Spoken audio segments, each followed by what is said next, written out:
internet that we live with now. Yeah. But we still have Tar Boo Boo. Yeah, he's a big proprietor of the 0.5 angle. He's a real one. Turning sticks into machine guns. That dude fucking rips, dude. He needs to be careful. Why? Because you can shoot somebody with those. It's true. Well, at least since he lives in Kent, he doesn't worry about cops shooting him. I suppose. Because if he had a stick gun here, he'd be a dead boy. Yeah, but he does have to worry about warlords killing him and his whole family and everyone he loved. Yeah, and then animals that'll come out of the fucking desert and just snatch it. Yeah, animals that kill you. So there's that. But at least he doesn't have to worry about cops. Yeah. A-cab, unless you're in Kenya. Ah, fuck. Unless you're a horse. Yeah. Welcome to the Irrelevant Illiterate Podcast. Once again, it's just me and Tom because our third guy sucks balls. But so do our guests, too, quite honestly. Yeah. Well, this one had no choice. He got a work in central Pennsylvania and couldn't make it. Don't they all? Fair enough. Though? But this one has big muscles and he's cute. Okay. Yeah. Once you see him, you'll fucking understand, dude. And you'll be like, I forgive you for anything your entire family's ever done. Yeah, but Murrow sucks. Except Rick Murrow. That guy rules. Murrow sucks. He really, really sucks. Ah, fuck. There it is. That's the That was wonderful. I was looking for. That was wonderful. So, yeah, we already talked about the new season of Tires. Yeah, on patreon.com/IRRANDILL, we were yapping. Just yapping away. We were yapping on there. Just yakking like a bunch of hens. There's so much more show on yeah. Patreon. It's almost like a whole extra episode every week. Yeah, for only $3 a month. That's insane. In this economy, too. Unlike the prices of going out to eat at restaurants like Red Lobster, Outback. True. We have not increased that price. Or will we? We won't give you unlimited breadsticks, but we will give you unlimited jocularity and whimsy. That's correct. Yeah. That's actually... We will back that up in court, too. Yeah. You can take that to the fucking bank. But I had a point to make, and I just completely forgot it. Was it about that we talked about tires already, or... It was right before that. I think I was going to say something about tires, and I completely fucking forgot. That it was awesome. True. Has plot. True. Not just funny jokes. Casting was great. Yeah. I didn't even get to mention on Patreon how great I thought the casting was for season 2. Yeah. I like the people like, yeah, it's great to see some of your favorite comedians in roles, but some of the non-comedians that were in it were fucking fantastic. John Lovitz was perfect in episode 1. Vaughn? Vince Vaughn was great. Whoever that fucking guy is who plays Ryan. The sales guy, yeah. Fucking awesome. He was that guy. He was perfect at that role. I believed it. When he was just like, fuck you, Will. I'm sorry, Will. It's like, and he was so good. The whole time, this is not what we talked about on Patreon either. The whole time, I totally expected him to turn. No. But he was just another version of Will. Yeah. And I thought that was great. I thought that's much funnier. A ruggedly handsome one. Yeah. But he was getting shit from people, and you're just like, God damn, dude. Yeah, from fucking Foley. You're 50 times hotter than me when you still are eating shit the same way I do every day. Like, fuck yeah, dude. I back that 100%. Everybody was perfectly cast. Yeah. All the comedians did do a great job. Yeah. Comics are good actors. Yeah. All of them. DeRosa was my standout. He was in a scene. No, the one at the end was like, hey, Chuck, how's the Invisalign going? I think we both know it's not going well. That fucked me up, dude. I love Big J. Ogerson too, but his was a little on the nose. We need a guy who broadcasts radio. Okay, how about we get a guy who broadcasts the radio? Yeah. All right. Here's a real stretch. You're going to play, hold on, a radio guy. What? That's nothing like what I do 5 days a week for years.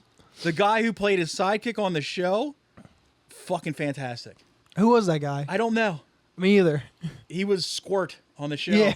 But he's just then he's like, yeah, but then all of a sudden he gets into his wife leaving him and shit. You're just like, damn, dude. As soon as the mic's cut. He's crying into his palm. You're like, God damn, dude. Yeah, that was good. Yeah, that fucked me up. Oh. Yeah, Steve here fucked her. He put his finger in my butt. Ron White was great. He was really good. Yeah. as a washed up NASCAR driver. I don't like Steph Tolev, but she did fine. She was cast well. That was weird though. Like she smacked the dude's, the other girl, The HR girl. but then it was kind of like over. No, the girl that was, she smacked her. Then all of a sudden she got smacked by her. Then she was just gone. Yeah. Well, like, that's all fine. right. She didn't overstay her welcome. HR girl too. Carmen. Yeah, the one they brought in later on when she's walking out of the Dave's RV and wiping her lips. I was like, Jesus Christ, dude. That was a little shoehorned in, but it still was made me funny. laugh though. It was funny. And putting her clothes back, like putting her shit back on. And then doing this. Yeah. I was like, damn, dude. Dave rips. Dave does rip, and Stop is perfect for that guy. Oh, yeah. Honestly, Thomas Hayden Church was a good Shane's dad too. I didn't like him at first, but towards the end of the season, I was like, yeah, he's great. Mm-hmm. He was really good. Just when he was just like fucking, when he's hitting on the waitress at the fucking bar. And let's see, Gerby's isn't his real name in the show. It's Will. Yeah. And what the fuck is O'Connor's character's name? Cal. Cal. That's right. It's not Chris, Yeah. but Shane is still Shane. They talked about that on Seth. Did you watch that Seth Meyers thing I sent you? No, Of those two on Seth Meyers. that's the only appearance of theirs I haven't really seen. They the original name for the character was Sean, and then Shane was like, "What are we doing? Just call me Shane." Because Steve and Will different names, yeah. but like Shane, Sean, it's like it's kind of lazy. He's like, "Just call me fucking Shane." Chris, Cal. Yeah. They could have done that too, but Cal might be my new favorite character. Cal was great this season. She's such a sad sack, dude. You're just like, Yeah. God damn, dude. Did you see Chris O'Connor's "You Be Trippin'" episode? It's in my queue. I haven't watched it yet or listened to it yet. Well, you know O'Connor. Yeah. Just imagine it. That's all. It's I just won't him in whatever country he goes to, just being depressed. I won't spoil it, Just him being depressed in another country. but I will say that Ari nailed it with that episode. So enjoy that. Yeah. Don't spoil it. I've been skipping that podcast a lot. Yeah, that's I've been skipping a lot of podcasts a lot. it's not one of my favorites lately. I have discovered a bunch of new ones though that I can Me bring. too. I can bring to the main feed. Let's do pod talk. Fuck it. I mean, I've been really into Beautiful Boys Beautiful Boys is great. is one I listen to as soon as it comes out. Same. Rough Week. That's with who again? Luke Toma and Christoph Jean, or John, or however you say his last name. Christoph is that redheaded kid that's in. They all used to be from New York, and they moved to Austin. They're young guys, Okay. and I've been listening to a lot more Durag and Deer Tag. I love that. I was gonna say Durag's in my rotation heavy now. Yeah, Durag is in there. Beautiful Boy's in there. Soders has been great again. yeah, but that's lately. always been high in my. It's high, but I rarely skip an episode. he had a run of like not all out stinkers, but like just ones that I was like, eh. There was some that I waited a while to listen to, but then when I actually sat and listened to them, I did enjoy them. Yeah. But like I wasn't super stoked to listen to something with Kelsey Cook and Chad Daniels. I think I half listened to that. I listened to that one. But While I was working. it was enjoyable. And like sometimes he has on people that I've never fucking heard of. I'm like, Yeah. all right, I'll put that off. But then you go back and listen to it, and they're great episodes. There's this one guy he had on there. I forget his name. His name's John something, and he's a redhead guy. And I was like, I don't know who this guy is, so I'll wait on it. But his episode was fucking great and just interesting. He has a podcast where he tells fight stories. And it's like, he had like I might have skipped that one. It's a good one. Yeah, but I had never heard of the dude before. John something really like basic white boy name. But it's like been in the last 2 months or so. But yeah, Well- that was one I always listen to when it first, like as soon as they come out. That and like the regs I listen to. Yeah, the regs Immediate.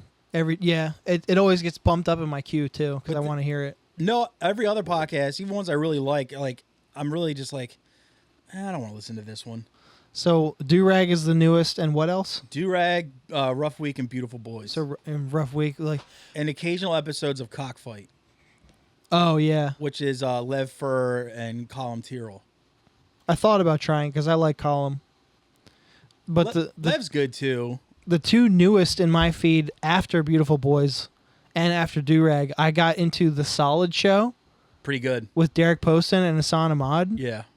And a lot of it is just them too, and they're Yeah. still pretty good. Yeah. But they've had a run lately of Derek just and now Hassan too, just talking about how cool it is to open in arenas. Yeah. And I'm like, okay, And that's where you're like, all right, I'm done. yeah, I'm checked out. I get it. I don't need to listen to them talk about how cool arenas are for an hour and 20 minutes. I used to be big into Flagrant, and I can't even bring myself to. I listened to the one with Gillis and Gerben, Same. but like That's the first one I listened to in a while. I can't anymore. It's just like, yo, we flew to this place and did this with this celebrity. I'm like, I don't fucking care. Yeah, they're like damn near out of touch. Yeah. And like, yeah, I can't listen to any of the YMH studio shit ever again. I haven't. I just can't do it. It's just funny then when that dude like fucking sounds off is like, oh, you really fucking get mad at me because I talk about my watches all the time? It's like not my fault you're poor. It's like, well, but you also got to figure these people listen to your podcasts because their life stinks and they want something that's going to distract them from that and make them laugh. And they want somebody that's funny and relatable, someone that they can be like, all right, everything's fine. If you go into it and all of a sudden they're saying this like, because like if you talk about like goofball shit, we all have goofball shit, so it's relatable. You can see what you understand what they're saying and everything like that. But if they're in there like, yeah, I got this watch, it's like $70,000, whatever. No one can relate to that. I will never ever have one of those. We can't relate to what car you had or I'll probably never even touch a Rolex. Or who you in went my out, life. what celebrity you went out to dinner with, and how much it costs, or your latest IV drip and shit like that. It's like, yeah, so I can't do that shit anymore. So No, all we want is a distraction while we're power washing or doing hardscaping or painting a house. Yes, so that's why a lot of like the podcasts I used to do, I just can't do it anymore. So I had to get like a whole new batch, and even some of my favorite ones, like some of them I skip. Like I love Jim Norton. Oh, More than anything. But I've skipped a bunch of his episodes because A, I don't give a fuck about Tony Hinchcliffe. I don't give a fuck about Dr. Drew. I don't give a shit about Neil deGrasse Tyson. So I'm just like, I love Jimmy, but he can't save it from those douchebags. I've listened to all of those, and Yeah. I actually did like all of them. I just can't. I was like, Hey, the one he put out today was with Kumia. It was great. oh, I didn't get to it yet because I didn't. I just listened to music all day today. It was great. But the other thing I just got into was World War Fun. I don't know that one. It's Ryan Shaner and Sidney Gant. Oh, that started? They just started it. I know they were talking about it for a while. There's 4 episodes out as of right now. Nice. Remind me of that later. It's good. And it's like an hour. Or text it to me. It's like an hour 20. So it's like, it's a chunk, but it doesn't feel like a drag. Nice. And I like their topic. He's like, today we're declaring World War Fun on ... I like it when they have like a They have a premise, thing? and it works. I also enjoyed on the Solid Show when they do have guests, they pretend that they're not rolling for an hour. Yeah. And then at the end, they say, welcome to the Solid Show. This is our guest, blah, blah, blah. And we've made up a game for you. And it's something original, but they're recording this under the guise that it's not being recorded. Yeah. And it's kind of brilliant, but if they did that to a stranger, it could bite them. And I think that's funny. If they say some shit they shouldn't have said, I think under I thought we weren't rolling. I think under that circumstance, they'd have to let them know, and it would probably be edited out. But it is a great trick. It's pretty funny. But yeah, World War Fun fucking rips. Good, because I like Shaner. I think he's great. Sometimes his the End podcast, I'm just like, yeah. I miss his old podcast so fucking much. That was your second ever homework assignment to me. Yeah, I love that fucking podcast. And I think after I brought it in for homework that one time, it was like 4 weeks later. It was done. Is when Brian Six stole the fucking money from it and took off. It's like, God damn it. God damn it, fucking. It's like, I love that. God damn it, Beezer. I love that fucking podcast. It was so good. It was. Because them two together, like their hoagie mouth and just everything. Yeah. Like these are guys I can listen to. Yeah. Story Wars is another one I get excited to see.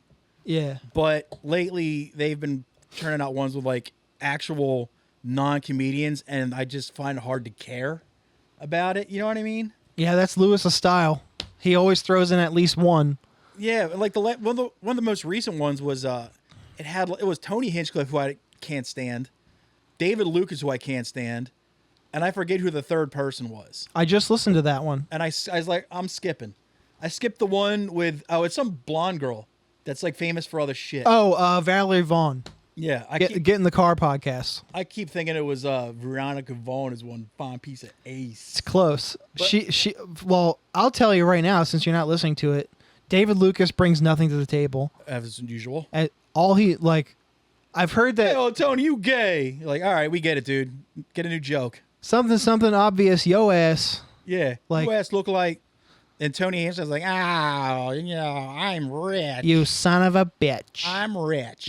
He did really good in the game. He actually won that episode. I watched another one with him in it, and he fucking killed too. Valerie Vaughn had one of the better stories that was a surprise, but she brought almost nothing to the table. So that was a good skip on your part. Oh. And I skipped the one with Yakov Smirnoff and Jared Freed. That one was really good. Because I haven't paid attention to Yakov Smirnoff since the 1980s. Nobody has. And Jared Freed I could leave or take, and I didn't know who the other person was. That one was actually quite good. So I just skip episodes. Like, I stopped listening to AYG. I couldn't tell you the last time I listened to it besides... especially the solo ones. I still can't. Especially the ones where it's just the two of them. It's like, we've heard all your stories by now. Dude, all they do is market. Yeah. And their ad reads are my least favorite. They all sound the same. And they have this formula that just bugs me. And I just don't like it. Fair. It's understandable. I think the only time... No, I watched one recently. It was just because Sam Talent was on it. And I was like, yeah. I'd listen to that. Yeah. Kip, let's talk about product. Ever heard of it? Like, okay, I get it. You're selling. Oh, another one I've listened to regularly that I don't miss is The Boys. The Boys cast. I still love that one. Like, I stopped listening to You're an Idiot just because Jeff Osmus is rarely on it now. I forgot that was a podcast. He's rarely on it now. It's always Alex Dragovich and some other person. I like Alex fine, too. But I like the two of them together. Yeah. They both just did Stuff Island together. That's probably a good episode. I think I might have heard it. No, because it was. Oh yeah, but they just did it with O'Connor. That reminds me that while Tim Butterly is moving to Austin, Mike Rainey is a month behind him, and while he's gone, Shaner is filling in for Butterly. Nice. On Dad Meat, and that's been good. I'm like 3 or 4 episodes behind on that. It's another good one. The newest one is with Shaner, and it was awesome. Yeah. That's a good follow-up a good sub, yeah. Butterly, yeah. Because I love Rainey, but him by himself, he doesn't really push the conversations. Did you listen to Getting Some Head yet? No. I kind of like it. I just I have it, the one with Dan Soder in my queue. I just haven't gotten to it. I have so many things in my queue that it's hard to like get to everything, and I just keep fucking up and forgetting shit. His formula of that show is good because it's a legit interview show and it's not very long. I think their average is like 45 minutes, which is great. That's good for that style. Yeah. And it's still like Rainey is still a comic. Yeah. So it's not boring either. Yeah. But because he can't help himself with the fucking one-liners and wordplay. He's one of the best pun guys. Him on fucking Story Wars was fantastic. Yes. He's fucking great. Everybody should check out Mike Rainey. Yeah. And his books. And Butterly, too. Butterly rules. I can't wait to get his coloring book. Butterly's have a coloring book? No, Rainey's coloring book. Oh, yeah. The Delco Dirtball coloring book. It's going to be so silly. They're shipping once he gets to Austin. I'm fucking psyched about it. Nice, dude. I really hope they both do extremely well in Austin. I feel as though they are going to have a meteoric rise. I hope they don't get lost in the sauce like a couple other people have. Yeah, especially Philly guys that go down there. But I am so curious to hear Butterly's perspective on Austin because I think as of the time we're recording this, I think he just got to Texas today with his whole entire family. So the first thing that he puts out and records, like talking about his perspective of that state, maybe in like a month of being there, is going to be so interesting because he has never left Kensington. Yeah. Ever. He has only lived in the shittiest part of Philadelphia his entire life. One of the shittiest East Coast cities there is. The shittiest part of one of the shittiest cities. Yeah. So I'm very curious to see his perspective on having a yard. Yeah, that's what I was saying. For having land. And like people not being really mean. Yeah, things not being as expensive. And and things aren't as expensive. Yeah. I'm curious. I want success for both of them. Well, that's that one podcast let's do, Rough Week, is 2 New York comics that moved to Austin when the boom started and kind of got lost in the sauce. Like, only one of them got passed at the mothership or whatever. Like, they're both just funny guys, and I fucking love them. I hope they do well, too. But, yeah, that's a good one. And, Beautiful Boys is a fantastic podcast. Beautiful Boys rules. I love that. I've always loved Mike Cannon, and I've always liked Andy Haynes, but I've grown to love Andy Haynes. Yeah, now I love him. He's such a catty bitch, dude. He is. Yeah. He's not afraid to say names because he feels as though he's not shit, but I feel like he's so funny he should be shit. A buddy of mine is part of their Patreon, and apparently he does go even further. That rules. Like, nice, dude. I love that about him. Like, yeah, it's not going to win him any fans, but it's like, you know what? He's like, fuck it, dude. My wife's on SNL. Or my wife is rich, so fuck I love you. it when he talks about that. He's like, then, and Rosie, you get home from your weekend and you realize your wife made more than an hour than you made the entire weekend. And Rosie was being a bitch again, and my daughter's head is huge. My daughter's the size of a 3-year-old, and she's 1. Oh, fuck. You got I have...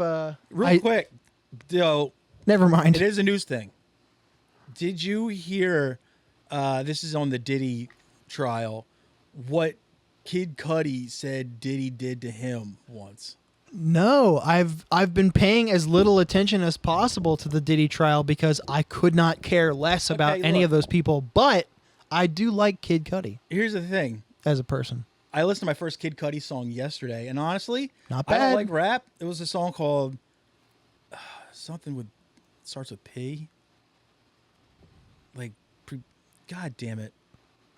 Anyway, I got sidetracked. Anyway, of all the things that someone could have done to them in the Diddy trial, what do you think the worst would be? I guess forceful sexual assault. Yeah, right. The R word. Yes. Now, this is somewhat more diabolical than any of that. He was pissed at Cudi for something, broke into his house before Christmas, and Cudi had presents for all his kids, and apparently Diddy or someone associated with him went into the house and unwrapped all the presents under the tree and left them. Oh my God. Yes.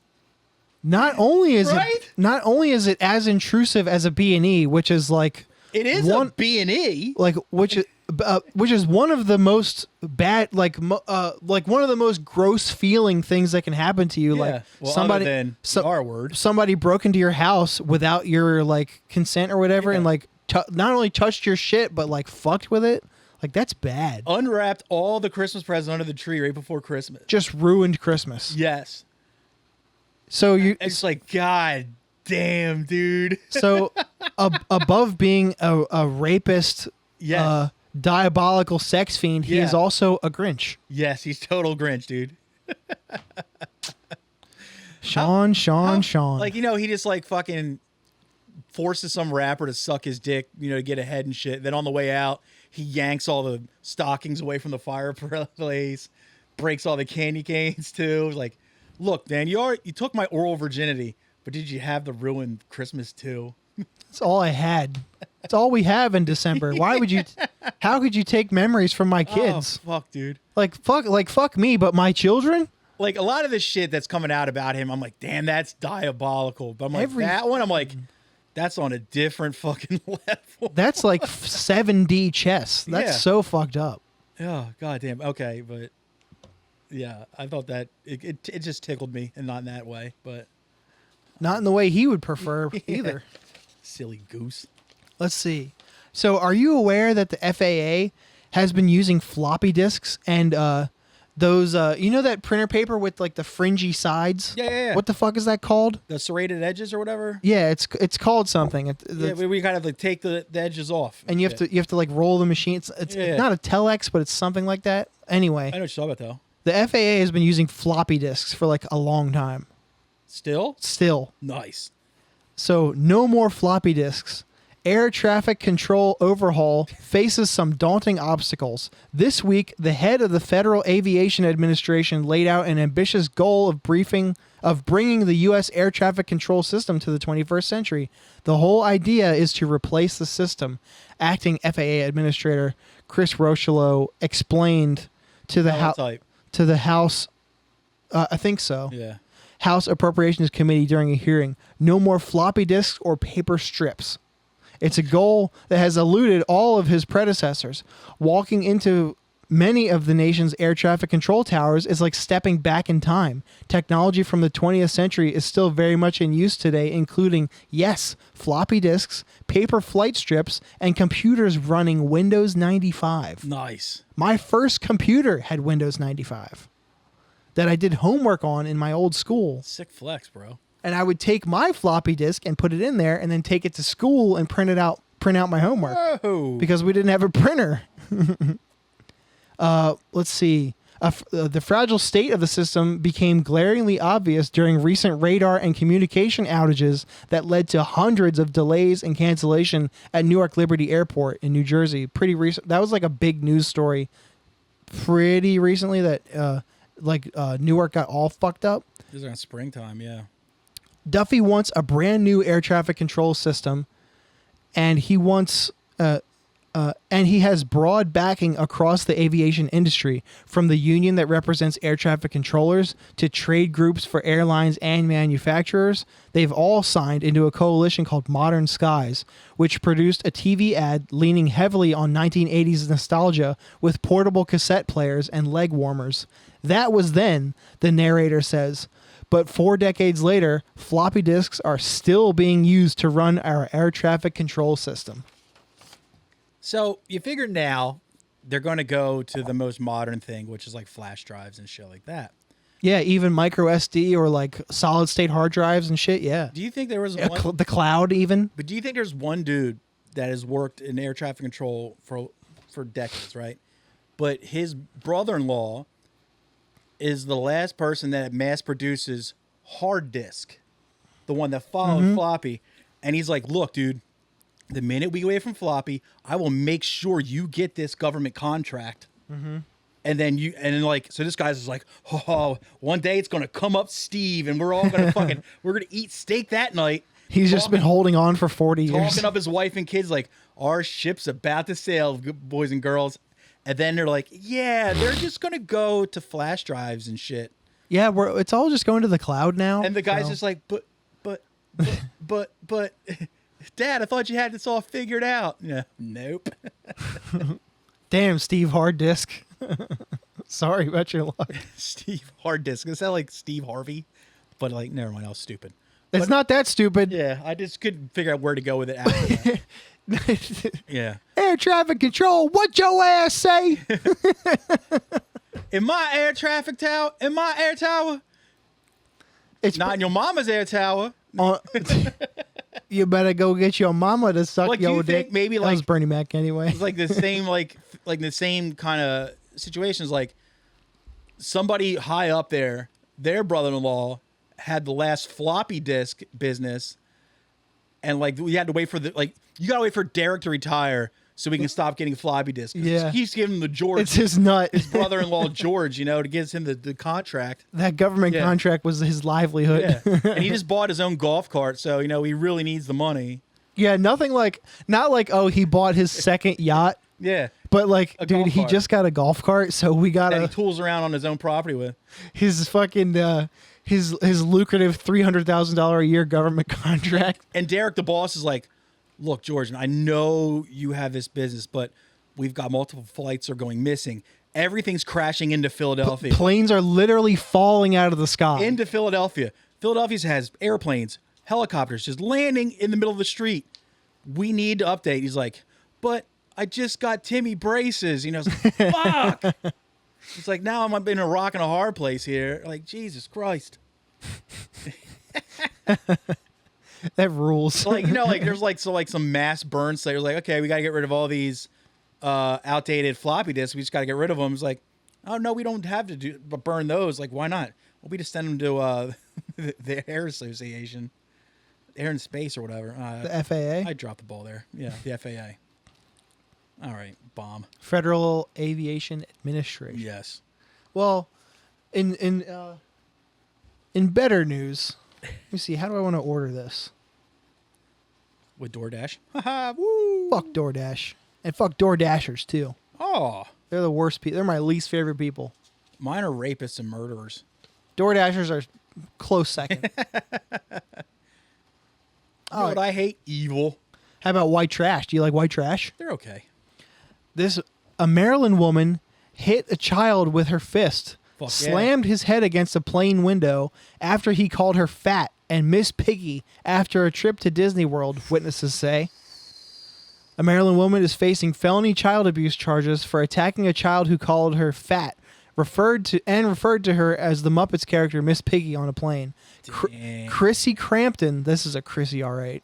Crampton's definitely a fat person's last name. Was charged on Memorial Day following a vacation she took with her family to Disney World in Orlando, according to an arrest report cited by WFTV. This is Miss Piggy in question. I don't think she even looks like Miss Piggy. She's not even that fat. She definitely looks like a Crampton, but doesn't look like Miss Piggy. No. She looks like she's more a normal nose. It's not like upturned or anything like that. I mean, her head's kind of big, but she's not like 600-pound life. No, I'm saying she probably doesn't even break 3. No way. 250 maybe? Maybe. Yeah. Witnesses told police that Crampton began hitting the child with her fist and struck him on the head with a water bottle. You don't know me. And struck him on the head with a water bottle. Nice. Other passengers also reported that she slammed the child's head into the airplane window. The pilot called the police to report a disturbance, but Crampton and her party had already deboarded the plane after the attack. When officers caught up with Crampton, she claimed the child was very rude and disrespectful to her. Well, she's not wrong. She told police that she took his phone after he called her fat, but he only continued to misbehave. After he allegedly pushed her arm off the armrest, she said that's when she began smacking him. Fuck yeah. Witnesses reported seeing the victim cover his head with his arms and try to block Crampton's blows. In their report, police say Crampton overstepped typical disciplinary actions. Is it her kid? No, I don't think so. Damn. He felt the piggy punch, dude. One witness told police the woman was not correcting the child, she was abusing him. Maybe it was her child. Adding that Crampton was whipping the shit out of the kid. The cabin crew reportedly did not notice when the attack happened. Police haven't specified the relationship between the child and Crampton, but say both were part of the same group that went to Disney. The child's age was also not released, so could be her child, could just be within her, it could be like a cousin or something, but... First off, fuck yeah to the flight crew because they said, we ain't see shit. They fucking minded their business. I appreciate that. She was released from jail on May 27th on a $10,000 bond. A judge ordered her to have no contact with the child. Then it's not her kid. Yeah, They're not going to do that if it's not her kid. No, that could be like a that could be like a nephew or something. Let's play devil's advocate here. Say if it wasn't her, the kid is part of her party or whatever, but it wasn't her kid. What if she just got like a fucking sick bonus at work, right?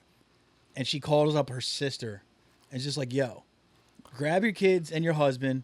I'll grab my kids and my husband. We're going to go to fucking Orlando for the week. We're going to ball out all on me.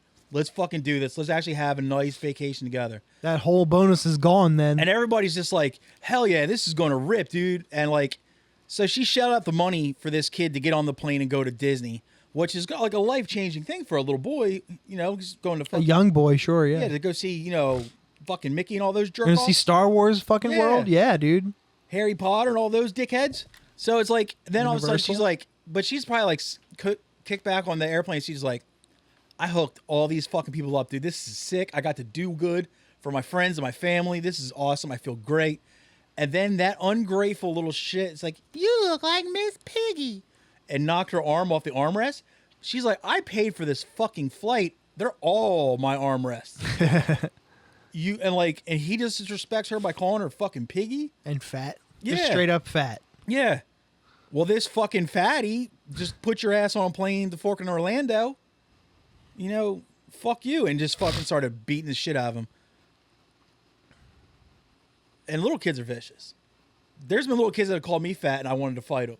I don't do it because I live in a society. Mm-hmm. But little kids, they'll fuck your whole self-esteem up with 2 words. It's nuts. So, yeah, she shouldn't have done it, but I understand. Yeah, I understand the frustration. Why. But she probably didn't really pay for his shit. But when you started the story, I figured it was just like a kid in front of her, in the seat in front of her, who she didn't even know. Turn around, was like, you're fat, piggy. And even then, I'd been like, yo, police your kid. Like, get your kid. And then after that, I'm like, all right, gloves are off. No holds barred. Your mom ain't doing shit. I'm going to fucking smack you into the window. I will open the fucking door and throw you out. That's such a crazy move. Smash his head against the window. Against the window. Yo, man. He came at her throat, dude. That kid deserved everything. Fuck him. Sure. Fuck him, dude. We know he didn't pay for the trip to Florida. I know that's right. You're getting a free trip to Florida. You got to be respectful. Be nice while you're there. He has no object permanence or no idea of the economy. Whatever he has no white clue. trash town you're from, you're an ambassador in Florida. You got to set a good example. Maryland. Oh, yeah. Tons of trash down there. So, yeah. You got to be a fucking good boy. Yeah, or your ass is going back. Bad boys don't get to go back to fucking Florida, dude. No, you can stay your ass in fucking Haverty Grace, you little shit. Yeah, you'll not go on Space Mountain, you little fuck. No, have fun at McDonald's while we're while we're meeting Mickey Mouse. I'll take your brothers and sisters to fucking, and they'll go meet Mickey. They'll meet Goofy. You're gonna play in the ball pit at McDonald's. Yeah. With the touching uncle. Sure. Yeah, fuck that kid. Free that lady. If it was coming home from vacation, that's even worse. That meant she was nice and relaxed. The whole time. She was just nice and relaxed. She's like... Damn, I didn't even think about that. This was on their way there. Was it on their way there or the way back to Maryland? I guess it was on the way there. Because if it was on the way there, that's one thing. But if you are just coming home from vacation and you're just like nice and relaxed, like, man, that was a great vacation. I'm relaxed. You know, I'm enjoying myself, and then some kids like, "You're fucking fat." I'm like, "Oh, you motherfucker!" Damn, that's not specified in the story if it was on their way to or from. Yeah, because if it's after, he could have been building up to this all week or whatever. Or what if like he always wanted to say, but he's like, "Wait, she did pay my way. Now I got what I wanted out of her. You're fat." You know, it's like, "Oh, you little son of a bitch." Or or she hasn't been treating him the same as her parents have or whatever. And he's like, oh, that's why you're a fat bitch. Yeah. And you know damn well she paid for a meal that was like $35 for him. He didn't even finish it or even eat it. Said it was yucky. Didn't take the leftovers. Yeah, it's like... Just a real bastard about it. She didn't have the spender bonus. But she did. Nah. Yeah, fuck this kid. Justice for this lady. Justice for Frumpton or whatever the fuck her last name. Crampton. Straight out of Crampton. I think there's a shirt from Maryland that says that. Straight out of Crampton, crazy fat bitch named Piggy. As a fellow fat, I am with her 100%. I back her. I stand in solidarity of the bingo wings. It's the only way you guys can stand. Yeah. It's only we lean on each other for fucking support. Yeah. Literally. What's your favorite straight outta shirt that you've seen? I've never seen any of areas I've lived in.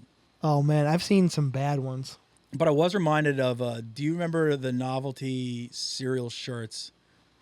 It was like hooded up versions. Oh, yeah, like Fruit Loops and bullshit, yeah. Yeah, but it was like, one of them was, it was a Frosted Flakes box, but it said Frosted Rims. It just had like fucking sparkly wheels on it. Nice. I thought that was super sick. That's cool. Yeah. I saw the chestnut of... It's like the Warner Brothers logo. And it says, if you've seen the police, Warner brother. Yeah. I've seen that on Depop a couple times. I thought about getting it for fun. Sick. You should. I saw Straight Outta Glasgow. before. Oh, the other shit one was Honey Smacks, but it said Money Stacks. I was like, that's fucking clever. Straight out of Glasgow. That's a trailer park.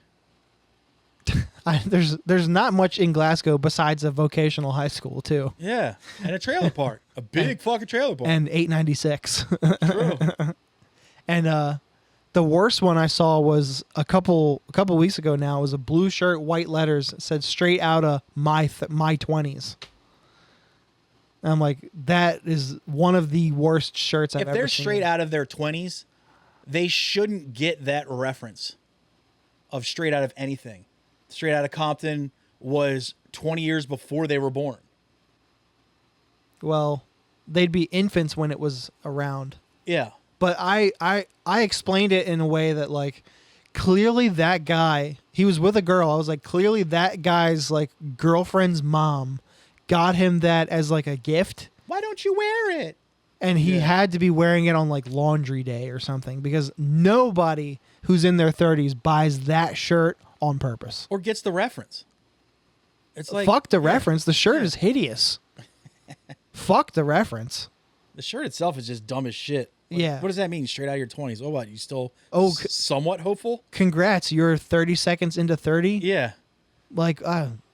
Just wearing shit like that on a t-shirt in public is just wild to me. Yeah. Like, that's not even clever. No. It's like Money Stacks, Frosted Rims, Warner Brother. That's clever. Yeah. Yeah, it's just, fuck that. Like, you may as well have a shirt that says, I'm 30. I'm 30 now. Though I did see a funny sweatshirt on a video the other day. It was this extremely flamboyant dude wearing, like, a crew neck sweatshirt. And you know, like, the Gap ones has, like, the Gap lettering on it, right? Mm-hmm. But instead of GAP, it was FAG. And I was like, damn, that's a bold-ass shirt to fucking wear on a video. And then he started talking, and he was just being fabulous as hell. I was like, oh, okay, yeah. He's flying the flag. Yeah, you get obviously you get the pass on this one, but I was just like, yeah, at ease, soldier. I was just like, I was even tugging Michael. I was like, damn, this dude's got balls. It kind of rules. And he was like, hey, I'm like, oh, okay, yeah, that makes sense. If I spoke that way, I'd wear that. Yeah. Yeah, you could. What are you going to say to me? Because then somebody gets your face is like, why the fuck would you do that? My son, blah, blah, blah, or my cousin or whatever. You're like, well, sweetie. You're like, oh, my bad. Yeah. Can I buy you a big bite hot dog? You make your own, put your own chili on it, dog. Right. Oh, fuck. I got a couple more stories today. Let's go. I don't know where Millersburg, Pennsylvania is, but they should be commended for this this campaign. I think it's central area. It seems any name with a burg probably is. It's normally dead middle. It's hours away from us, that is. Millersburg launches Fill My Hole initiative for residents to report potholes. Nice. Clever. It is. A little risque. Somebody. It's unforgettable. Somebody was using their head when they thought of this. A borough in Dauphin County, no clue where that is launching a new initiative aimed at keeping up with potholes and road hazards. The sign, it's a little cut off, but the top of it says, Fill My Hole. All holes, no waiting. Hot. Somebody in the comments on Reddit said, print merch and your entire campaign is paid for. They're not wrong. They're not wrong. I don't comment on things often, but I was like, that is an idea. You can even have Dauphin County shirts and that would make money. They would be printing like money. Yeah. All the fat like zoo like goers like, oh, it says Dauphin and it's a county. Yeah. Merch Fill is my gonna make hole. you money. Fill my hole. And what's that say? All holes, no waiting. Yeah. Yeah. That's like the Big Johnson shirt of the 2025, dude. It's like, exactly. And it's from your town. Yeah. Millersburg has launched an electronic reporting form where residents can easily submit a hazard or pothole. On Facebook, the borough said the annual budget only allows for limited paving projects, but it wants to do a better job of keeping up with potholes. Can we put that specifically link in the description of this episode? Let me see. I'll find it. Yeah, so if you're in Millersburg, Steve Greathouse, and you just so happen to see a pothole, click the link in the description of this episode and report it. And if you can find out whatever comptroller, alderman, or whatever came up with this campaign, Re-elect them. And I'll send them a case of Wrap Snacks personally. Yes. Personally, I'll do that. Once received, our crew will ensure your hole is filled expeditiously and with care. Oh, gentle. The borough said it has a goal to resolve the complaints within 48 hours, but the time frame may be longer depending on the volume of requests, especially as things get underway. True. Some holes may require a little more TLC, Hey. but rest assured, you'll be provided with a reason if we're unable to fill it ourselves. Your mouth to God's ear. The borough said, pleased with the way our crew handled your hole, we want to hear about it. Use the Contact Us button on the borough website for all other questions, complaints, or compliments. Millersburg also has a 5-year street plan, complete with cost estimates available on the borough website. Yeah, that commenter is right. You make merch of this, and yeah. They will have so much money. Yes. You could just build an entire another county next to yours. Because until Dauphin County, Porpoise County.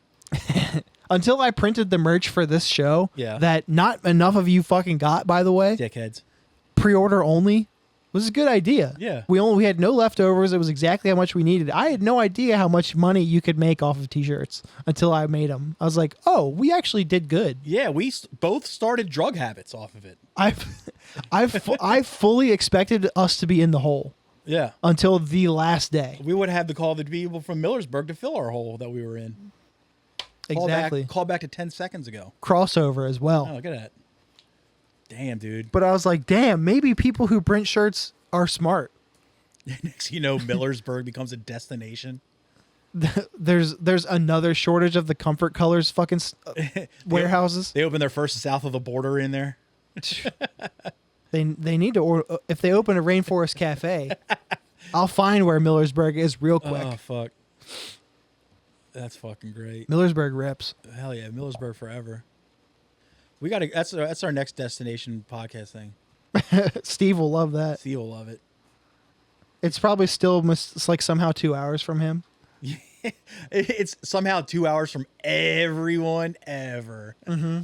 It's like that was at Centralia, where it's on fire. Centralia is far as fuck. Where it's dude. like technically on fire. It is. I've been there. Yeah, I have too.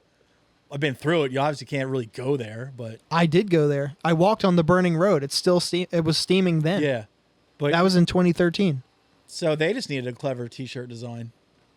Yeah, all 2 residents of that fucking town who are the most curmudgeons there are. But how funny it would be if like you come back in like 5 years and those 2 people that still live there are just balling the fuck out. They have T-shirt stands. They're just balling out from all that T-shirt money. Oh, their houses are like giant McMansions. It's like, dude, this town's on fire. It's like, yeah, I have 37 air conditioners. And they're all running at the same time. Yeah, year round. I don't care. I've got money to cool. I run them in the winter because I fucking can. Nice, dude. Not just money to burn, but money to cool. Huh. No, that's just too good. That stunk. It's too good for this podcast. Not the fart, but that. No, that was not great. the joke, but the fart stunk. The joke was great. And I got one more news story today. I loaded us up today because it's just us two. It is. Because somebody is a dickhead. Hey, I got spaghetti practice. I got to figure out how to twirl it on a fork without it falling off and shit. And I don't want to use that fruity spoon method neither. Yeah, right? Or like cut it up like a fucking weirdo. Oh, that fart just hit me. It's not good. It's not your worst, though. Nah. You've had worse. I'm going to tell you a little bit about Ed. I love Ed. Ed, the runaway pet zebra. Fuck yeah, classic. From Murfreesboro, Tennessee, has been captured. Oh, boo. Free Ed. Murfreesboro, Tennessee, a runaway pet zebra that was on the loose for more than a week in Tennessee and become an internet sensation in the process, was captured Sunday, authorities said. Ed the zebra was captured safely after being located in a pasture near a subdivision in the Christiana community in central Tennessee, the Rutherford County Sheriff's Office confirmed. You know where your girlfriend's from? They're from Westchester. They retired and moved to central Tennessee. So they should be freeing Ed right now. They should have aided and abetted him, actually. Right? They should have let Underground Railroad that motherfucker. They should have let him graze in Crossville and escape the law. True. Johnny Law. Rutherford County Sheriff's Office confirmed. The Sheriff's Office said aviation crews captured the zebra. Here's Ed in a nice helicopter lift on his way back. Fuck yeah. Ed rules. Ed rips, dude. Ed was airlifted and flown by helicopter back to an awaiting animal trailer, the office said in a statement. Videos posted by the sheriff's office shows Ed wrapped in a net with his head sticking out as he was carried by the helicopter to the trailer. He's got the look on his face like, man, ain't this some bullshit? Now I'm going back. Yeah. Ed arrived in Christiana on May 30th, the sheriff's office said. His owner reported him missing the next day. The fact that it's from a zoo? No, it's someone's pet. It's a pet zebra. That is awesome. Yeah, but what are they fucking doing to him that he had to escape? Don't know. It's like, look, Ed, you could be in an African savanna dodging lion attacks all day. Or you could be in this fucking Murfreesboro, whatever, backyard chilling. And he was like, I got to get the fuck out of this place. There's nothing to do here. There's something at that house that's fucked up, and Ed had to go. All the carrots and oat cakes that he wants, though? I don't know. I don't know, man. They might have been doing some fucked up shit. You're not wrong. They need to do a fucking health and wellness check on that house to make sure it's nice for him. The zebra was spotted and filmed running alongside. Was he spotted or was he striped?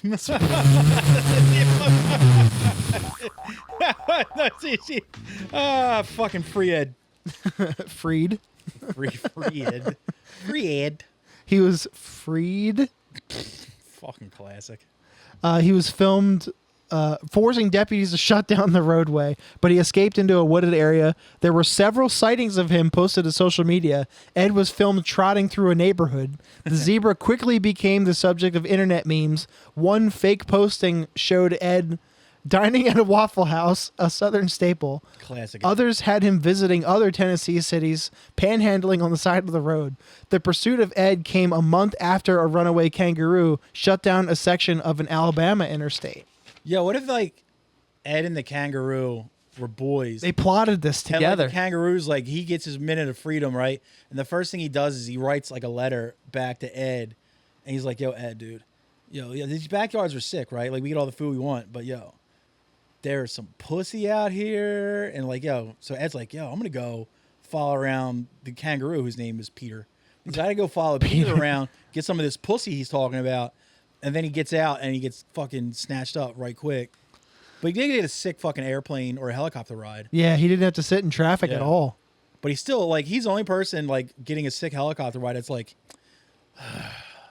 he just, like, he's over it, dude. He doesn't give a fuck about helicopter. He didn't even have to call Uber. They called him a blade. It's true. Helicopter. Dude. Helicopter. He was just so over it, dude. He's like, who's driving this bus? The fuck? I'm going to mess you up. I'm saying. The head. Who says I can't eat on this bus? Dude, that was a classic that Mac referenced a long time ago, and that's when I knew we'd be friends. I love that fucking video. I had it saved in my Instagram favorites, and then I guess somebody deleted it, so I had to go track it down on YouTube. There's so many uploads of it, though. You can find it. And all the fucking stupid, like, people trying to do their impression of it. I'm like, son of a bitch, dude. You all stink. That is the worst part of the internet now. Is no one has their own idea, so they got to, like, just copy another video. They take something that's viral and they lip sync it. Yeah. Or they just recreate it poorly. Yes. About to mess you up. But like the unoriginality and the acceptance of unoriginality makes me sick. Like, haha, those videos. Like just like that video. Like, oh, fuck yourself. Oh, here's something I really do want to talk about. I fell into this wormhole, as I do on YouTube, of normally it was like either people cleaning out the charge ports of cell phones, and I've always talked about the ear cleaning ones and stuff like that. Mm-hmm. I fell down a rabbit hole of chiropractor videos. Yeah, I know it's good stuff. Stereotypical shit, right? There's this one guy, and I'm going to say his name just because I want you to check out his comments section on YouTube. His name is Dr. Holden, Holden, Stanfill, Stanfill, right? He's kind of like this jacked, like, handsome, like, young dude. Like, he's probably no older than 30. And all the fucking women that come through are obviously drop dead gorgeous and shit like that. Always are. And just his comment section is so good. Why is it so good? Because all the people, all the perverts in it are like, they're like, you can tell like they actually know who each other are now. Oh man. From the comics. They have a community. Like as soon as one gets posted, it's like just one person's like, "Gentlemen of class, we meet again." And oh, like they're they're doing a new version of the Neve comments. Yes. And it's just like, yeah, it's like, "Gentlemen of class, we meet again." And then just everybody's just like, oh, it's just fucking hysterical. Do you have any that you can think of that are? No, I should start bringing that back up. Language of love for it. Oh, that's a good new contender. But I can't because it's all people that obviously English is their first language. So there's no fun broken English. Oh. Though there is some like really outrageously perverted shit. It's mostly just like one dude always posts is always just like, "Oh, I bet she has a great grade average," and shit. Like he's always like posts out comments like that. It's like, "Oh, she's probably really good to her mother," and stuff like that. And it'll be just like a girl that has like just like the absolute onion ass and beautiful tits and shit. It's just like, "Oh, I'm sure she's like works at a ASPCA in her off time." It's like, it's fucking hysterical. That's a good comment. And then there's even girls in it commenting on the doctor himself because, like I said, he's like a beefcake dude, and they're just like fucking like just objectifying. It's like, I'd let him do that. You're like, you can shove a thumb in my ass and shit. They're like, fuck. It's some real Wild West shit, but it's actually kind of funny. And yeah, there's a bunch of crunchy ass. Holden Stanfill, eh? Yeah, he looks like a Holden Stanfill too. Fell or Field? Phil, Fill, Fill, Stanfill.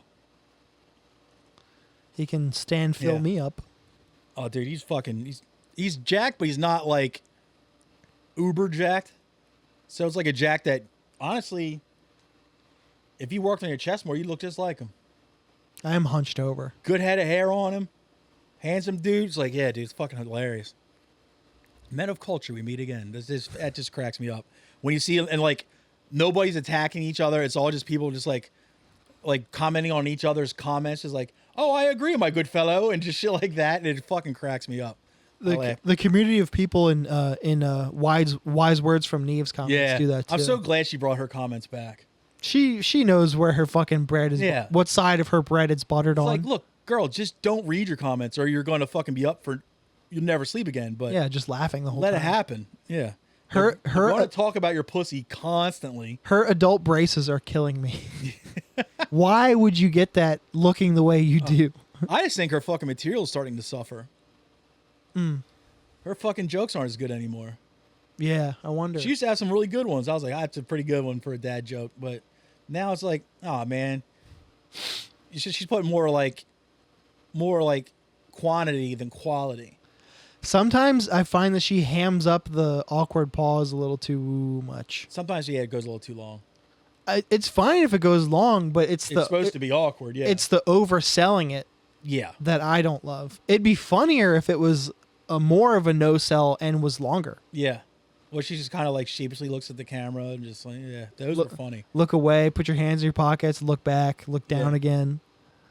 Like the ones where she started like tap dancing at the end, I was like, nah. That's, yeah. You're jumping the shark, sweetheart. Yeah, right. Like, this isn't what we're here for. It kind of broke my heart when I found out she was Mormon. Fart in my eyes. Fart in my eyes. Oh. Let me freeze your piss into an icicle and shove it through my eye socket was pretty nuts. Or when people just post a picture of someone like running their finger through the petals of a rose so it looks like a pussy. Oh. Like those are just hilarious. Or the ones with like people just grabbing at their crotch, like trying to like get their zipper open. When they added GIFs and pictures to comments on Instagram and TikTok now too, like that's just opened up a world of hurt. It's fart in my eyes and staple them shut. You're like, yes, dude. But then like some people just like it's repeats stuff they already saw in other comments. I'm like, all right. It's a lot of hack copying. But every once in a while, like the paragraph guy was always my favorite. That comments guy? Yeah. Made a whole clip about that guy. Yeah, he was great. He was probably so bummed out when she turned her comments off for that brief while. Oh, I didn't even think about that. Did you see him just sullen, like staring out a window in his like dark apartment, just like, I have nothing to live for anymore. I have nothing to put into ChatGPT for this comment now. And me auntie is taking me to Orlando. I will call her fat on the flight. It's like, God damn, dude. Another callback. Yeah. Professional, dude. We're really good at this. We technically are professionals now. Yeah. I mean, here's 3. Damn, we got to start putting together the anniversary show for this year. Yeah, we better fucking start now. Yeah, we got to get the dildos together. If that ever happens, I doubt it. Yeah. Getting Matt to say yes to shit is impossible. Fuck Matt, it's Larry. Fucking busybody. He's always doing something. A little active boy, dude. I'm tired of sports, man. He's active boy. Well, it's his kids being in sports, so I get that. Yeah, take away sports, kids have nowhere to go. But yeah, I don't want it. Obviously. I don't want his kids to have no place to go either. I do. Get back in the kitchen. True.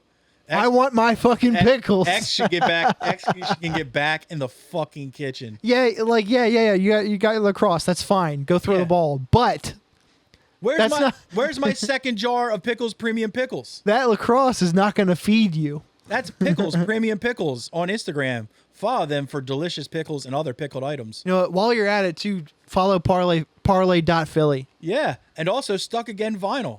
Now he has a storefront. Do you like records? Sure you do. Do you like record stores named after shitty albums? Sure you do. Go check it out. Yeah, he also likes records. Yeah. So dude. go talk to him about them. Yeah. Go say, hey, your hair is cute. Want to talk about records? He'll probably be like, yeah. Yeah, exactly. Dude, was he in the room just now? I know, right? No. Yeah.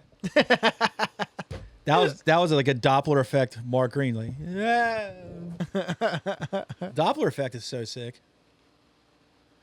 Oh, never mind. I thought there was a band called that. Probably. There probably was, but I had them confused with this, like... There's no way in hell they're good. I had them confused with this other, like, crusty kind of grind band that I forgot about. The Doppler effect definitely plays beef and beers for people that they don't know. You know why? It's because Doppler is weather, and I was thinking of this band called the Weather Underground. That's pretty whack, too. Their band was really good, though. Yeah, that name's terrible. But, hey, it happens. I've been in terribly named bands. They can't all be Hamburger Head. You know what I mean? Greatest band name. You want to do some homework? Is it homework time already? Mm-hmm. Goodness gracious, gumdrops. Each week, Tom and I assign each other a piece of comedy and a piece of music, or a combination of either, to report back on the following week. And we normally ask our guests to take part as well. Last week was just the 3 of us, as opposed to this week where it's just the 2 of us. Just the 2 of us. Stank-ass Murrow. Exactly. Do you want to get into music first or comedy first? What do you want to talk about first? All I have is music from you guys. All right. Well, since No Call, No Show isn't going to... let's get the comedy out of the way. Sure. Because we both wanted to talk about these specials. So it'll be, Karen Feehan's Don't Serve Me, which is available on OnlyFans TV. It's free. You don't have to... You don't have to sign in. No. OF.TV. It shouldn't have been released. Yeah, I would have filmed it somewhere else. And Karen is very funny. Yeah. The jokes were good. The jokes were decent. Especially for a first special. It was jokes were decent. It was good material. It was good jokes. Not great jokes, good jokes. Mm-hmm. But the crowd gave her zilch to the point where I'm like, why did you release this? That's exactly what I thought. Crowd is such a fucking dud. That was the most dud show I've ever seen recorded. Yeah. It's like, her stuff can be a little edgy, but it's like no one was even none of that. There was like no reaction whatsoever. Also, I was wrong. It wasn't filmed at a bar. It was filmed at the fucking Ice House. That's like a long-standing comedy club in LA. Oof.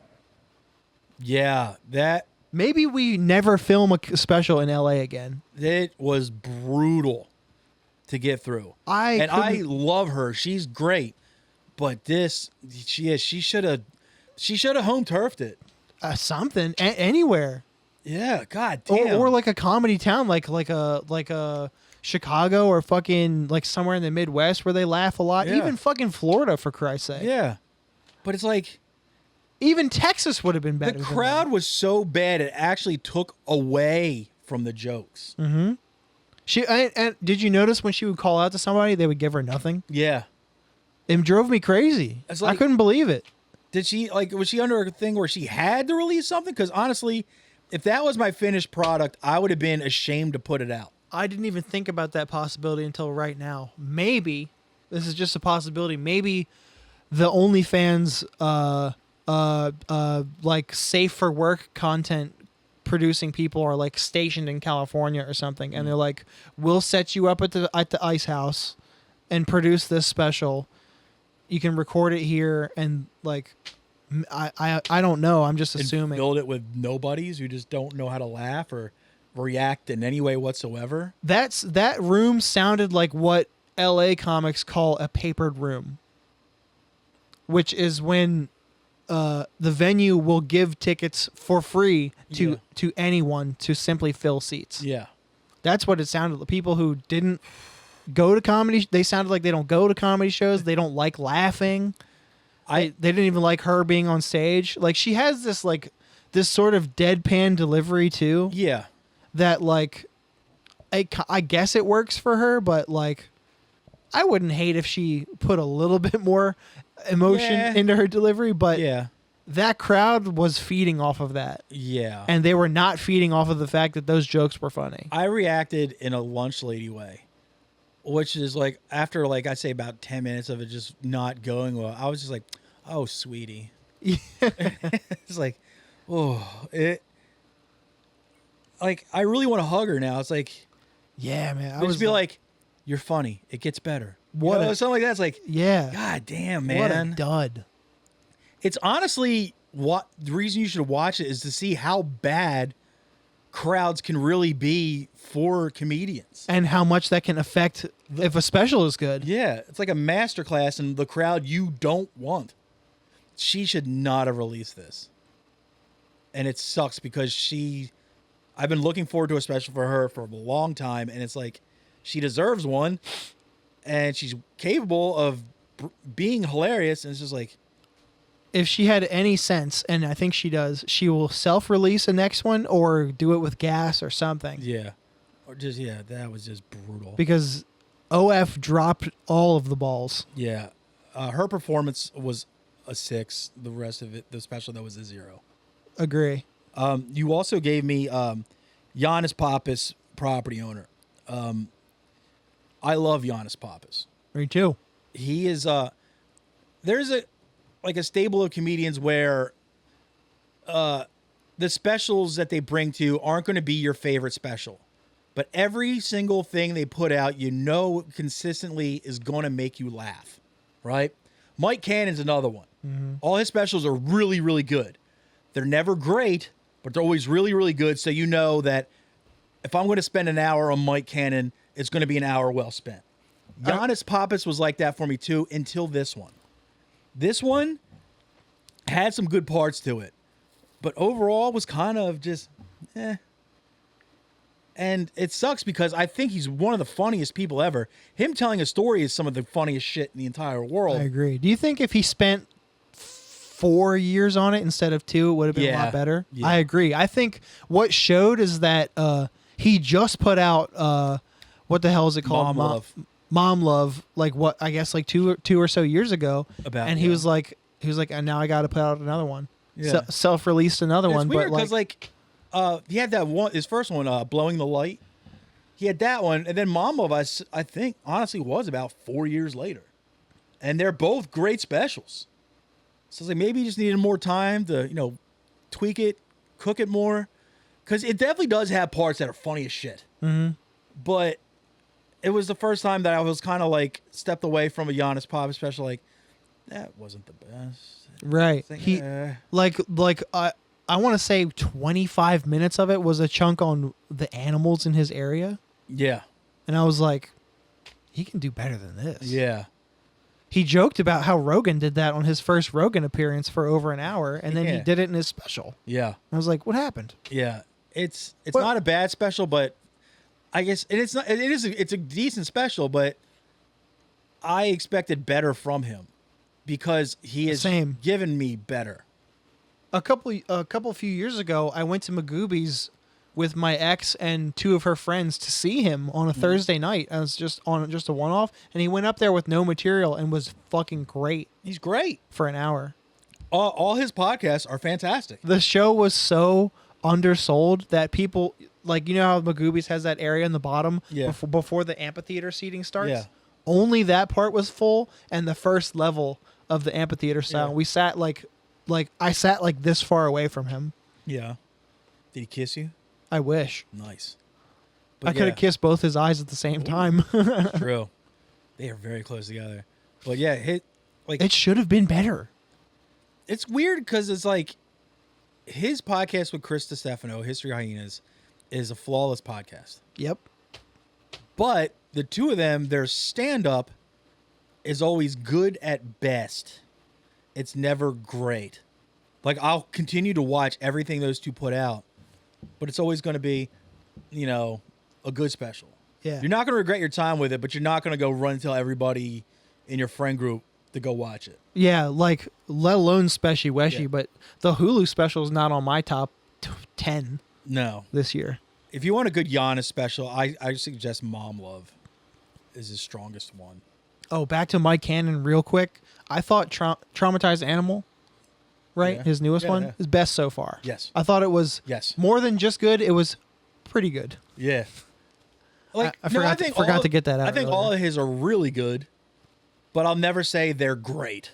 Yeah, we'll see. I'm sure he's capable of releasing something like that. If I've suggested like 10 specials to you and you're really looking for something else to watch, I'm like, oh yeah, check out Mike Cannon. Yeah. But he rules. He's very funny. It's just he'll never be in the conversation of like, this is the special you have to fucking see. And I would like him to be. I love both of them to be there because they're both great and they've both been working at it a long time. Mm-hmm. And they're both and Mike Cannon's fucking prolific as fuck. Like, he even has a new chunk like every 6 months. He just dropped a new thing. It's like I forget what it's called, but it's like there's 3 of them, and it's like 20-minute like little chunks. Oh, on his YouTube channel? Yeah. He talked about it on Beautiful Boys. Yeah. And they're good. It's like, so he's just dropping shit like left and right, and then like, all right, cool, man. He should probably pick it up. You know Hey, what I'm saying? Or the neighbors are going to complain. Hey, you're out the mouth. You're out the God's ass. Before we move on the mic shit, why don't you get into what I brought to you musically? Musically? Yeah, we'll save Mike for fucking last. Fuck Mike. So you brought me 2 records, one of which was by the band Philo Medusa. Fijian Rot was the name. I thought it was Fijian Art. I wrote it down wrong. It's Fijian Rot. It happens. Soon as I heard the opening line, period. I like the style. I like the sound. Even the subject matter. The only thing that was lacking even just a little bit. You like songs about being a frog in a pond? I sure do. Fuck yeah. The only thing that was lacking even just a little bit might be the execution. It is okay. I'd listen to it again if it was on 6.5 out of 10. Fair. It's good. But I've been on such a kick of music that sounds like that lately. It's not... You're a little burn on it? It's not that I'm burnt, but it's not like it's not ahead of other bands like it. Yeah. You know what I mean? Yeah. It's good though. Yeah. I liked it. I do love their long drawn out song titles that because like those like gourmet grind bands always like forensic pathology blah blah blah thing. This one's all just about like long titles about frogs jumping on lily pads and shit. I forget what the last song on the record is called, but it's really good. Yeah. I think it's my favorite song was the last one. I just don't remember. I think Philo Medusa is actually like the phylum for frogs. Frogs. Froggies. Queen frogged. Yeah, I thought it was cool. Yeah. Anything written by frogs is twice as cool to me. And the other record you brought me was Hokago Grind Time, right? Husago. I think it's Hokago. Anyway. Grind Time, yeah. Concertos of Kawaiiness. Yeah. Stealing John Chang's Idea, a book by Andrew Lee is the full title. All right, first comment. Well done. Even though it's a little one-noted, the songs are great. The length, the content, dynamics, instruments, vocals, it's all good. A good balance of really good jams with just enough whimsy not to be too goofy and enough to take it serious. 7.5 out of 10. It was great. I listened to it multiple times. Who doesn't love a good bout of whimsy? You know what I mean? It's just enough though. Like there'd be a little sample thrown in, or a song title is funny. There's I I think it's 18 songs in 20 minutes or something. About, yeah. It was perfect for the gym. Yeah, I thought it was fucking great. I liked it a lot. What the fuck is a gym? Slim Jim. Nah. What do you eat, Fat Gyms? Let's get into what Karen Fian joke. let's get into bike churro assignments. Somebody should. Get inside of Mike Morrow. He's a married man. Jesus Christ. That never stopped me. You a dog. You a dog. Arf. You a dog. He brought us mortuary assistant, First Slice. First slice. You want to go first? You want me to go first? I'll go first. All right. First comment. Whoa. Had no idea what to expect going into this, but there it is. Should have been obvious with that name. Industrial sounds, grind, distorted vocals. Very cool. Is that a distorted brass instrument of some kind? I'm even more intrigued than anything now. I think you got your things mixed up. No. Oh, I'm reading the wrong one. I'm reading Kiloton. Whoops. Mortuary assistant. First slice. Finish Kiloton. Kiloton self-titled 2025 album. Yeah, Kiloton. Had no idea what to expect. And it was obvious. Industrial sounds, grind, very cool. Is that a distorted brass instrument of some kind? I'm even more intrigued now more than anything. Even the interludes, I don't mind. If this was on streaming, it'd be badass. Okay, but now I'm on the third interlude, and maybe let's find a style. Also, is that French? What the fuck is he on about? 8 out of 10.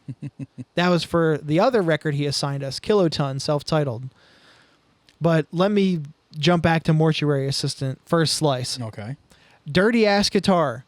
They didn't waste a single second of this release. It rocks. 7.5 out of 10. Very long release, too. Yeah, all 5 minutes of it. Yeah, 5.5 minutes. Mortuary assistant, First Slice. I'm sorry, were you done? Yeah, I was. Mortuary assistant, First Slice. Why can't I get that out? Jesus Christ. You know, in school, when we would have morning announcements, I'd always wondered what they would sound like in an underwater bus station with sick beats behind it. 8.5 out of 10. I loved it. I thought it was great. It's solid. Yeah. Vocals ripped. Everything about it was awesome. Yep. Also, if it was on streaming, that would rip. It would be great for me. But no problem I'll take what I can get, I suppose. That was annoying to see it like a 30-second ad in front of a 5-minute album. Yeah. It's like, all right. It's a bit much. Kiloton, the self-titled album from 2025. Yeah, let's parlay right back into I'm going to tell you a story here. The year was 1998, and I was a cool frog fresh out of high school and just starting out at a Pittsburgh steel mill.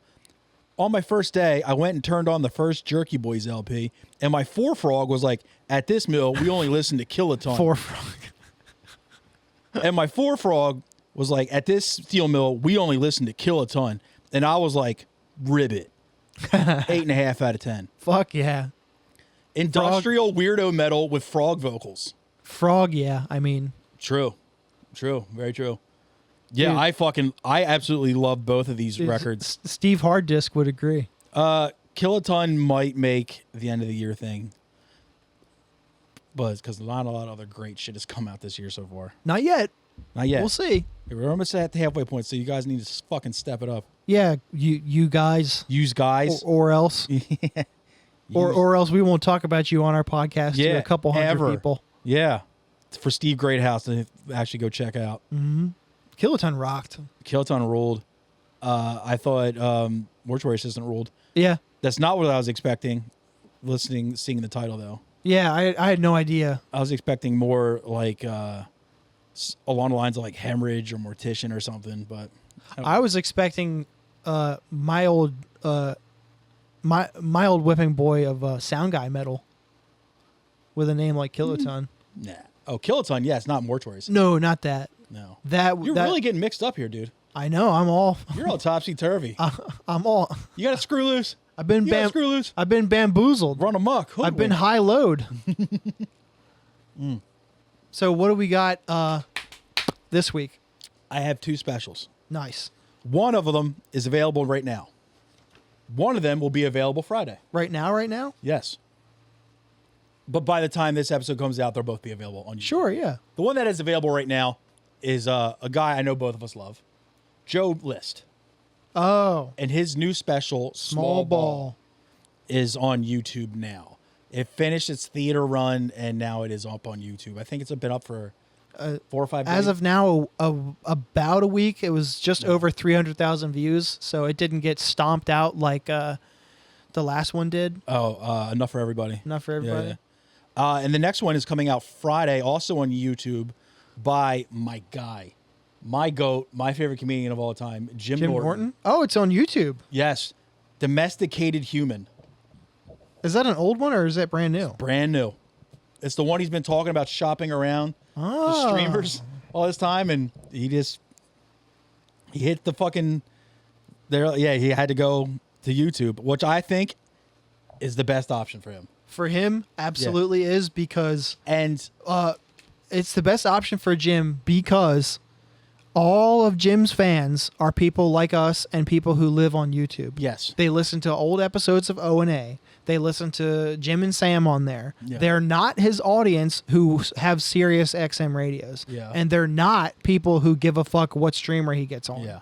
They're people who will watch it on YouTube. They'll ride for him no matter what. I'm one of those people. And the best way to ride for him is for free on YouTube. Like, oh, my favorite comic just put up a fucking special. And here's another thing that might make you a little bit more excited about it.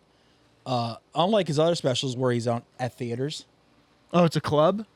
It's the Cellar. Nice. It's not the Cellar, but it's one of the rooms in the Cellar. I don't know if it's Village Underground or, whatever.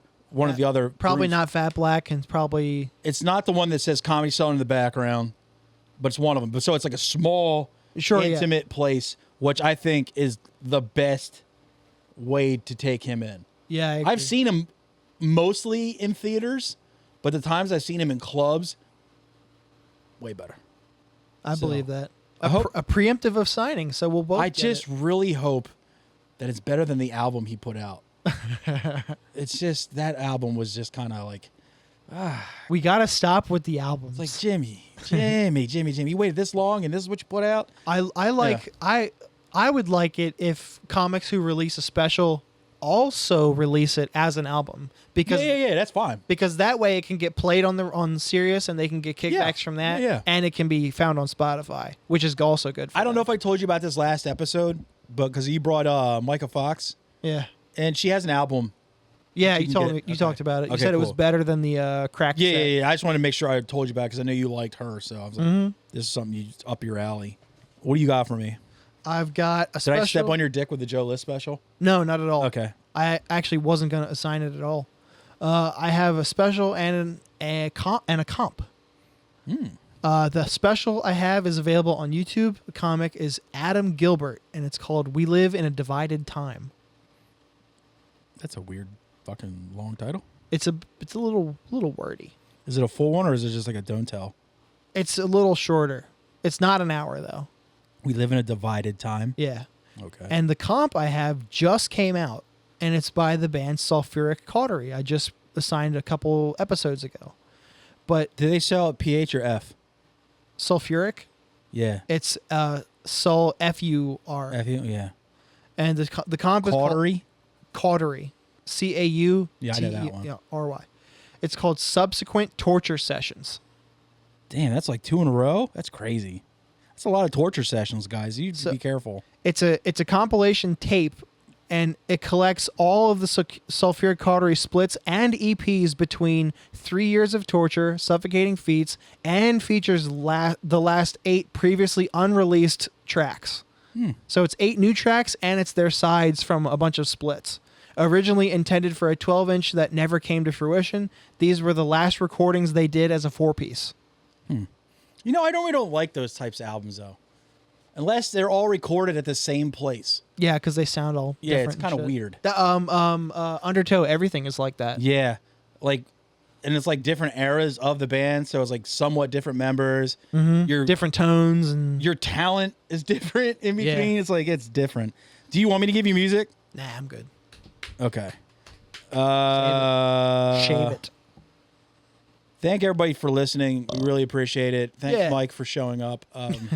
Thank you, Leg 9, for existing. Oh, dude. Thanks, Rick Murrow, for existing. Thanks, Steve Greathouse, for existing. Steve Greathouse. I hope your dog gets better. Yo, same. Shout out Argo, the fucking king. The soldier. Shout out King Kenny, who's tried to make it in to fill in for Murrow. We love you, bud. We will see everybody next week. Mm-hmm. Be on the lookout. We will be doing some on-location pods in Virginia This so summer. we can get some of our bros in from down south who can't make it up to Delaware to do pods. If you guys have any ideas for other areas we can go to, like chalk bands off the list, that we want to, bands or comedians to have on the podcast, hey, drop a DM to Ear and Ill on Instagram or Dennis McGonigal 2 on Instagram, and we will check it out. Do you got anything else to add, Tom? No, I'm good for now. Check out Parlay Philly. Check out Pickles Premium Pickles and Stuck Again Vinyl. We will see everybody again next week. Tommy, hit that intro. Oh, yeah, yeah. I love you more than I can say. I love you twice as much tomorrow. Love you more than I can say. Oh, yeah, yeah. I miss you every single day. Why must my life be feel so long? I love you more than I can say. Thank you.